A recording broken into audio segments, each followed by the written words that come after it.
Hello, fellow duelists. This is Shadow of the Moon, and welcome back to my Yu-Gi-Oh! Progression series. So, the last format that we talked about was the Spirit Reaper format, and I have to say that was a very fun time in Yu-Gi-Oh! The end of 2005, near the beginning of 2006, and it was a lot of fun because there was Spirit Reaper is such a fun card to play, and it was kind of taking a step in the right direction. It was changing strategies with everything being banned, with like Chaos Sorcerer and not Chaos Sorcerer with Chaos or Blackluster Soldier with the Trinity and everything, and kind of tried to shift the game into a different direction. So now we are going to be moving on to the Summer of Yu-Gi-Oh, or as we call it, the Summer of Chaos. So this is going to be taking place in the summer of 2006, from April of 2006 all the way until August of 2006. So it was a very lengthy format, but it was also a very short-lived format because there was only one set that came out during this time, and that set was Enemy of Justice. So Enemy of Justice came out at that time, and I'm actually going to be showcasing the thing right now. Let me go grab the book real quick for everybody so you can see. So, let's see, that's then. Okay. So, you're going to be showcasing, and I'm going to be showing you this page, and specifically, so when Enemy of Justice came out, this also was the second part of, this was also the first part of Season 2, so of GX. So you had Phoenix Enforcer, which is not to be mistaken with Destiny Hero Destroyer, Phoenix Enforcer. You had Dreadmaster, which was the boss monster. You also had Counter Fairies in this set, which was amazing. This actually was the boss monster of counter decks. You also had Clock Tower Prism and Hero Flash, as well as a few more elemental hero support. I was not able to get the Shining Flare Wingman, but I did, however, at least get one of them to represent one of the new fusion monsters in the deck, so you did have a lot of fun with it. Also, the two structure decks to come out at this time were Exod. You had right here, Exod, Master of the Guard, so you had the Exod structure deck, and you also had Lord of the Storm, which actually is one of my favorite structure decks. These two were the structure decks that came out during this time, and as you can see, there's a lot of stuff going on, and this is why it's called Chaos format, is because of the return of Chaos Sorcerer at its strongest. This was the Summer of Chaos, as it. Unfortunately for me, this actually was the beginning, I guess, of my hiatus after I took a break, because I was in high school, and I actually was focusing more on that and stuff and everything, and less on Yu-Gi-Oh! So I did take a hiatus from that. But I'm going to be showcasing you my Red Eyes deck profile for the Chaos Return format. So Chaos Return, you're going to see a lot of familiar faces, and you're also going to see a lot of new ones. So here we go. So first off, one Red Eyes Black Dragon, and then just one Red Eyes Chick. The reason I'm knocking it down to two is in the upcoming formats, the new format in particular, the next two, is going to make this deck crazy good. And the changes, there's going to be a lot of new cards added to it. Unfortunately, this is going to be still the Chaos format, so Chaos Sorcerer is actually at its strongest. So what better way to do it than to bring it in? So obviously you bring out Red Eyes Black Dragon with Red Eyes Chick. Also, it's an either way to be able to bring it out. And then obviously for your Dark Sides, you got one Chaos Sorcerer. Most people at this time were playing two or three. I only wanted to choose one because I don't want to focus too much on it, but I do want to actually use it. And then, obviously, Breaker the Magical Warrior. Breaker is important for destroying spell and traps, giving the counter. And then 3, Mystic Tomatoes. This was your searcher for the deck. This also helped search out Cyberstein, which was a very influential card during this time of the Chaos Return format, because Mystic Tomato could search for his Cyberstein, and then you pay 5,000 life points or whatever to be able to special summon Blue Eyes Ultimate Dragon, or whatever you had in your deck that you were able to actually nail over your opponent. And some people actually had combos where they would use limiter removal and then just do a complete OTK.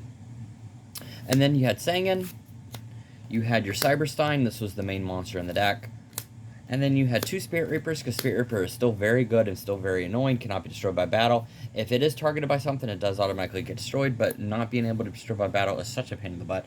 Then we're going to be moving on to the light side. So you've got 3 Cyber Dragons, this was kind of mandatory, most people ran 2 to 3.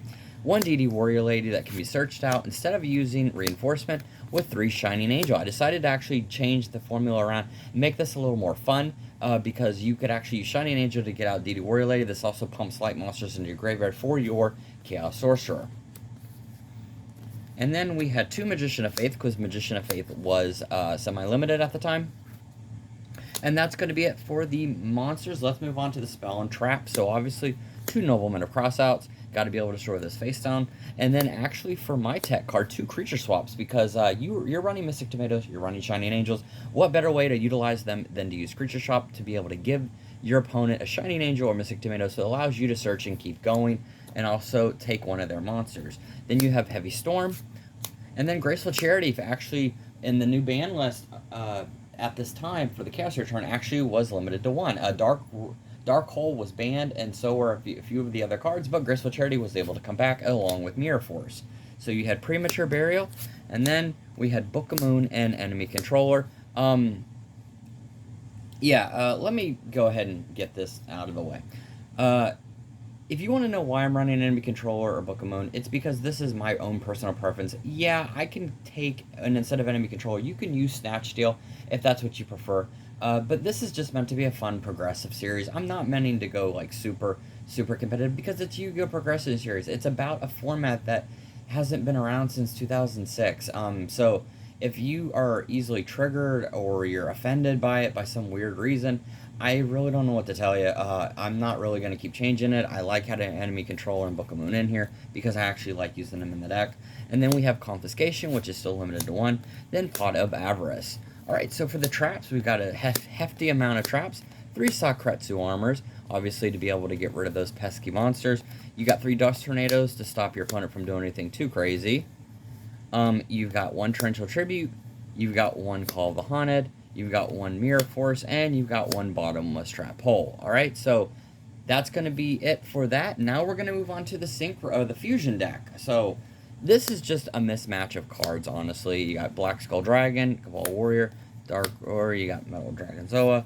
You got these 2 guys right here. You got your Dragon, you've got your Dark Blade, the Dragon Knight, Thousand Dragon. You got your Reaper of the Nightmare. You've got your Fiend Skull Dragon. You got your Thousand Eyes Restrict. And you got your Master of Oz.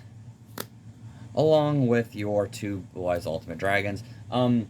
Yeah, the Fusion deck, it was the main focus of the deck, but mainly the one card that you're going to want to get out of here is either, like, if you played more dragons and more of a dragon build, you could get King Dragoon out. But the main focus would be to get out, like, this 4500, and then you had a 4500. So yeah. Alright, so that's going to be it for this Yu-Gi-Oh! Progression series. So be on the lookout, because the next time that we do the Yu-Gi-Oh! Progression series, we are going to be moving on to the end of 2006, which is the Stein Monarch format. And obviously, just as the title says, it is all about the Cyber Stein and Monarchs, which is a very crazy time in Yu-Gi-Oh! And a lot of overpowered, which I am actually really excited, looking forward to, because I'm actually going to have a lot of fun with that. I have a lot of stuff planned for that.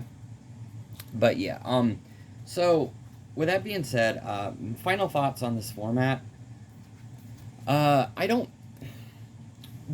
guess the best way to describe it is, it feels like with this format, as fun as it is, because it does return to kind of the GOAT format in a way, except it's just more of an updated GOAT format.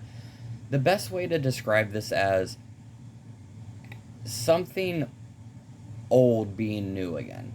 And, you know, with GOAT kind of had its time in the sun. You had a lot of GOAT decks, you know, I mean, GOAT was in 2005, that was the main, you know, format and everything. That's what a lot of the community can base a lot of their, you know, decks off of and everything, and you have a lot of fun with it. But I just, you know, I didn't really like this format too much. I felt like it was just a rehash of the same old format that we had, just adding a few things to it and taking out a few of the cards that, you know, that made it overpowered, like Blackluster Soldier, the Trinity, and everything.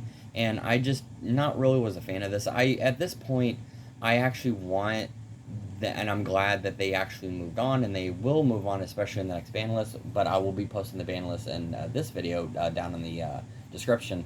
But I just not really a big fan of this format, just because I'm not really a fan of, like, the idea of them coming back to Chaos. It just seems like they were wanting to go with what was big at the time, and Chaos a year earlier was the biggest thing, like the GOAT control. So, you know, just why not run with Chaos Sorcerer and just, you know, make it go crazy? We can't have Blackluster Soldier, so we'll go with Chaos Sorcerer, and That's just me. I know it can be a fan favorite format, but once again, that's just my opinion, not the entire community's opinion. But yeah, it's just more or less just I felt like it was just a rehash, and I'm not really a fan of it.